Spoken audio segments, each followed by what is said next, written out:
এখন একটা প্রশ্ন আসতে পারে যে সুইসাইডাল নোটটা কি ধরনের হলে সেটি ডাইং ডিক্লারেশন হবে, অর্থাৎ সেকশন 32 অনুযায়ী ডাইং ডিক্লারেশনের কিছু রিকোয়ারমেন্ট আছে। আমি একটি আইনগত বিষয় আপনাদের সামনে তুলে ধরব। অনেকেই আমাদের আত্মহত্যা প্রবণতা আছে এবং আমাদের এই আত্মহত্যা সংক্রান্ত যে বিধিবিধান রয়েছে এবং একই সাথে আত্মহত্যায় সহায়তাকারী বা প্ররোচনাকারী অনেককেই অভিযুক্ত করা হয়। আমরা আজকের ভিডিওতে আমি আলোকপাত করব যে এই সংক্রান্ত বিধিবিধান আমাদের আইনে কিভাবে রয়েছে, কি ধরনের শাস্তি হতে পারে এবং যারা অভিযুক্ত তাদের পক্ষে যদি কেউ মামলা পরিচালনা করতে চান বা তাদেরকে ডিফেন্ড করতে চান তাহলে সেই কিভাবে সেটি করতে হবে এবং আইনি বিধিবিধানটা কি। আমাদের যে দণ্ডবিধি রয়েছে সেই দণ্ডবিধির 309 ধারায় আত্মহত্যার চেষ্টার কথা বলা হয়েছে। অর্থাৎ আত্মহত্যা হচ্ছে এমন একটি অপরাধ যেটি সবচেয়ে ঘৃণ্য একটি অপরাধ বটে। অর্থাৎ কেউ যদি আত্মহত্যা করেন তাহলে সেটি কিন্তু অপরাধ হিসেবে গণ্য হয় না, কিন্তু কেউ যদি আত্মহত্যার চেষ্টা করেন তাহলে সেই চেষ্টাটা আমাদের আইনে কিন্তু একটি অপরাধ হিসেবে গণ্য হয় এবং আমাদের যে দণ্ডবিধি সেখানে ধারা 309 অনুযায়ী তাকে 1 বছর পর্যন্ত পানিশমেন্ট দেওয়া যায়, অর্থাৎ তাকে জেল দেওয়ার বিধান রয়েছে। এখন প্রশ্ন হচ্ছে যে যদি কোনো কারণে কেউ অনাকাঙ্ক্ষিতভাবে আত্মহত্যা করেন তাহলে আমাদের দেশের যেসব মামলা হয় সেটি হচ্ছে তাকে আত্মহত্যা প্ররোচনা বা সহায়তা করার অপরাধে অনেককে অভিযুক্ত করা হয়। এই বিষয়টি নিয়ে মূলত আজকে আলোকপাত করব। আমাদের যে দণ্ডবিধি আছে সেখানে 305 এবং 306 ধারায় যে বিধান রয়েছে সেখানে বলা হয়েছে যে আত্মহত্যায় অন্য কেউ যদি সহায়তা করে, অ্যাবেট করে তাহলে তাদের কিন্তু শাস্তির বিধান রয়েছে। অ্যাবেটমেন্টের যে অর্থাৎ সহায়তাকারী তার আমাদের 306 ধারা অনুযায়ী সেখানে 10 বছর পর্যন্ত তাকে সাজা দেওয়ার বিধান রয়েছে। অর্থাৎ যদি প্রমাণিত হয় কোনো ব্যক্তি কাউকে আত্মহত্যায় সহায়তা করেছে তাহলে 10 বছর পর্যন্ত জরিমানা, জেল এবং জরিমানা হতে পারে সাথে। কিন্তু যেই ব্যক্তি আত্মহত্যা করলেন সেই ব্যক্তি যদি বয়সে ছোট হয় অর্থাৎ শিশু হয়, তিনি যদি অপ্রকৃতিস্থ হন, তিনি যদি প্রতিবন্ধী হন অথবা তিনি যদি পাগল শ্রেণীর লোক হন তাহলে কিন্তু এই অপরাধ অনেক বেড়ে যাবে, অর্থাৎ শাস্তির পরিমাণ অনেক বেশি। এই সব লোকদেরকে যদি কেউ আত্মহত্যায় সহায়তা করে তাহলে তার কিন্তু মৃত্যুদণ্ড, সর্বোচ্চ মৃত্যুদণ্ড হতে পারে, যাবজ্জীবনও হতে পারে। তো এই হচ্ছে আমাদের যারা আত্মহত্যায় সহায়তা করবেন তাদের জন্য বিরাট একটি শাস্তির ব্যবস্থা রয়েছে। এখন যারা অভিযুক্ত হবেন তাদের পক্ষে যিনি মামলা করবেন তাদের লিগ্যাল ডিফেন্স কি হতে পারে এই বিষয়টি আমরা আলোচনা করব। আমরা অনেক ক্ষেত্রে লক্ষ্য করি কেউ যখন আত্মহত্যা করেন তখন তিনি একটি নোট লিখেন, অর্থাৎ মৃত্যুর পূর্বে একটি সুইসাইডাল নোট অনেকেই লিখে যান তার মৃত্যুর কারণ সম্পর্কে। এই সব ক্ষেত্রে অনেক ক্ষেত্রে দেখা যায় যে উনি লিখেন যে আমার মৃত্যুর জন্য কেউ দায়ী নয়, এই ধরনের একটি সুইসাইডাল নোট রেখে উনি আত্মহত্যা করে থাকেন। অনেক ক্ষেত্রেই হয় এমন। এই ধরনের যে যদি ঘটনা হয় এবং এই সব ইনসিডেন্টের কারণে, আত্মহত্যার কারণে সহায়তাকারী হিসেবে অনেককেই আসামি করা হয়, অভিযুক্ত করা হয়, সেই সব ক্ষেত্রে একটি আইনি বিধান এখানে রয়েছে। অর্থাৎ সেই ক্ষেত্রে আমরা মামলাটা, আমার যে অভিযুক্ত ব্যক্তি তার বিরুদ্ধে মামলাটা চলতে পারে কিনা এটি একটি বড় আইনগত প্রশ্ন উত্থাপন করা যেতে পারে। যেমন সম্প্রতি আমি একটি মামলা করেছি যেখানে যিনি আত্মহত্যা করেছেন তিনি হচ্ছেন তার হাজব্যান্ড আত্মহত্যা করেছেন এবং তিনি মৃত্যুর পূর্বে তার রুমে লিখে গিয়েছেন আমার মৃত্যুর জন্য কেউ দায়ী নয়, এবং সেই মামলায় তার ওয়াইফকে তার আত্মহত্যায় প্ররোচনা এবং সহায়তাকারী হিসেবে অভিযুক্ত করা হয়েছে।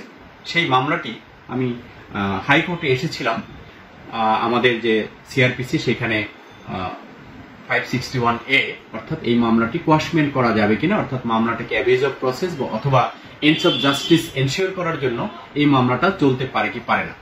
এখানে যেহেতু লেখা ছিল, অর্থাৎ মৃত্যুর পূর্বে তিনি একটি ঘোষণা দিয়েছিলেন, ডিক্লারেশন দিয়েছিলেন যে আমার মৃত্যুর জন্য কেউ দায়ী নয়, হাজব্যান্ড লিখে গিয়েছিলেন, এবং এটি ওনার নিজের হাতে লেখা কিনা এবং ওনার ডিক্লারেশন কিনা এটি ফরেনসিক এভিডেন্সের মাধ্যমে যারা হ্যান্ডরাইটিং এক্সপার্ট আছেন তারা তার অন্যান্য হাতের লেখার সাথে মিলিয়ে দেখেছেন যে এটি তার নিজের হাতের লেখা। এমন একটি পর্যায়ে ওয়াইফের বিরুদ্ধে এই মামলাটি চলতে পারে কি পারে না, that was the question before the court. তো এখানে আমি একটি এভিডেন্সিয়াল অ্যাসপেক্ট এখানে নিয়ে এসেছি, সেটা হলো যে আমাদের সাক্ষ্য আইনের 32 ধারায় আপনারা জানেন একটি ডাইং ডিক্লারেশনের বিধান রয়েছে, অর্থাৎ মৃত্যু পূর্বকালে কেউ যদি কোনো ঘোষণা দিয়ে যান, কোনো একটা কথা বলে যান বা কোনো কিছু লিখে যান, কোনো ইঙ্গিত করে যান, সেইগুলো কিন্তু আমাদের ডাইং ডিক্লারেশন অর্থাৎ মৃত্যু পূর্বকালীন ঘোষণা হিসেবে আমাদের সাক্ষ্য আইনের 32 ধারায় এটি অ্যাডমিসিবল, অর্থাৎ গ্রহণ করা যায়। ডাইং ডিক্লারেশন দুই ধরনেরই হতে পারে, অর্থাৎ এটা যে ডিক্লারেশনটা হবে সেটা হোমিসাইডাল হতে পারে এবং সুইসাইডাল নেচারেরও হতে পারে। অর্থাৎ dying declaration at the same time homicidal এবং সুইসাইডাল ডিক্লারেশনটাকেও কিন্তু কনসিডার করা হয় অ্যাজ এভিডেন্স। এখন সেকশন 32 অনুযায়ী, ধারা 32 অনুযায়ী যদি ডাইং ডিক্লারেশন হয়, আমাদের দেশের এবং বাইরের ইন্ডিয়া পার্শ্ববর্তী দেশের সিদ্ধান্ত অনুযায়ী যে ডাইং ডিক্লারেশনের উপরে, শুধুমাত্র ডাইং ডিক্লারেশনের উপরে ভিত্তি করে অভিযুক্তকে সাজা দেওয়ার সুযোগ আইনে রয়েছে, এবং আনুষঙ্গিক কোনো সাক্ষ্য প্রমাণ অর্থাৎ কোরোবোরেটিভ এভিডেন্স ছাড়াও শুধুমাত্র ডাইং ডিক্লারেশনের উপর ভিত্তি করেও কাউকে কনভিক্ট করা যায় আইনগতভাবে।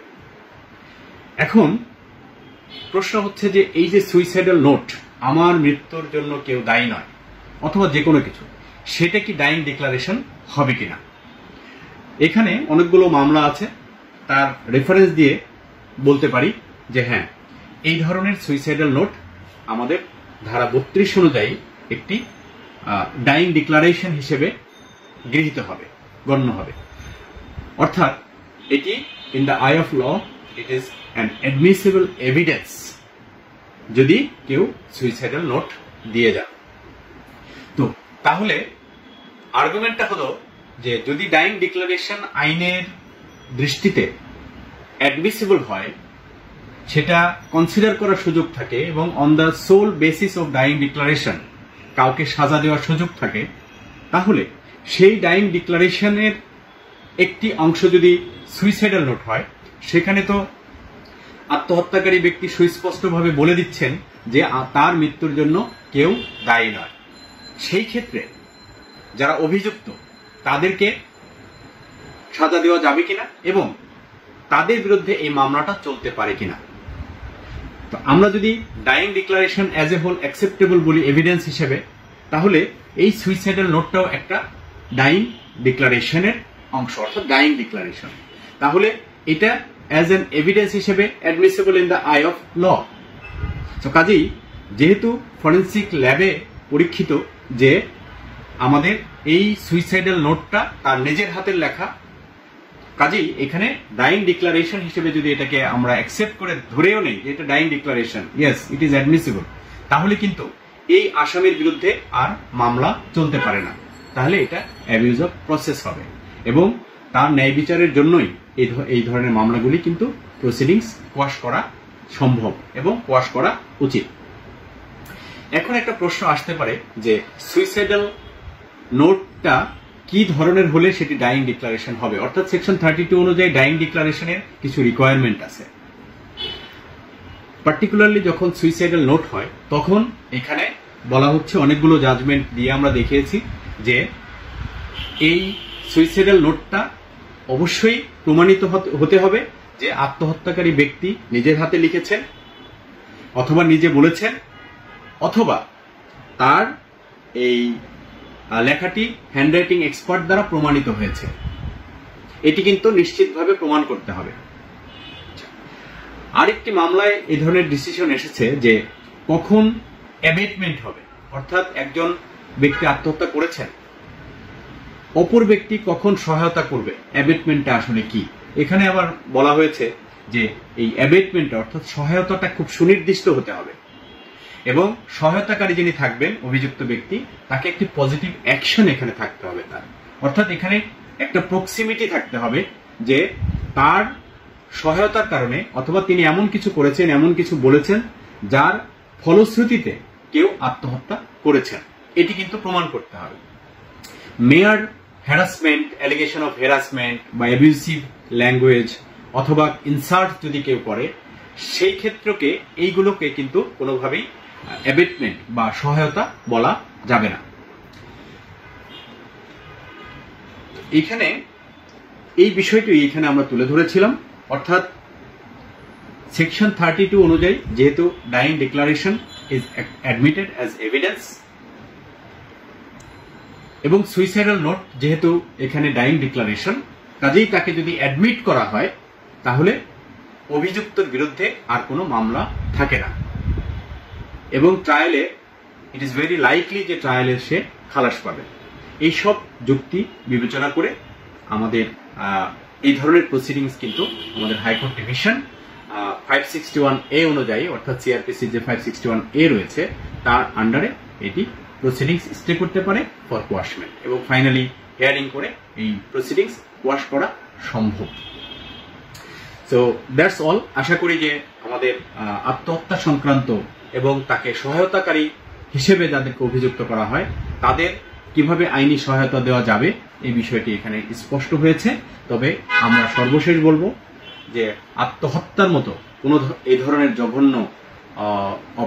জঘন্য একটি পদক্ষেপ আমাদের সমাজে কেউ যেন না নেন, কোনোভাবেই এ ধরনের চিন্তা যেন কেউ না করেন এবং তাদেরকে যারা এর মধ্যে ঝুঁকিতে থাকেন তাদেরকে কাউন্সেলিং করে পারিবারিকভাবে এবং সামাজিকভাবে তাদেরকে রক্ষা করাও কিন্তু আমাদের দায়িত্ব। আশা করি এই ধরনের ঘটনা ঘটবে না। আপনারা সবাই ভালো থাকবেন। আসসালামু আলাইকুম।